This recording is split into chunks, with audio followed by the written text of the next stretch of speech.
Injapur main రోడ్కు మనకు 300 metres డిస్టెన్స్లో అయితే ఒక 150 గజాల కొత్త ఇల్లు ఈస్ట్ ఫేస్ చూస్తున్నారు కదా. ఇది కొత్త ఇల్లు 150 గజాలు 30-40 సైజు 30 ఫీట్ రోడ్స్, మంచి డెవలప్డ్ కాలనీ అండి. గేటెడ్ కమ్యూనిటీ టైప్ ఉంటుంది కాలనీ. సరౌండింగ్ హౌజెస్ చూస్తున్నారు కదా, అపార్ట్మెంట్స్ హౌజెస్ మధ్యలో ఉంది. 30-40 సైజ్ తోటి మనకు G+1 అయితే ఉంది. గ్రౌండ్ ఫ్లోర్లో మనకు డబల్ బెడ్రూము, కార్ పార్కింగ్ ఇచ్చారు.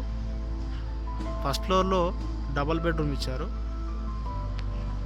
చాలా బాగుంది. మొత్తం 2700 SFT వస్తుంది. ఇంజాపూర్ సాగర్ హైవే కమాన్ నుంచి ఎగ్జాక్ట్లీ మనకు 400 మీటర్స్ అయితే వస్తుంది. దీని ప్రైస్ వచ్చేసి 1,50,00,000 చెప్తున్నారు. మంచి ప్రైమ్ లొకేషన్ అండి. ప్రైస్ అనేది నెగిషియబుల్ అవుతుంది.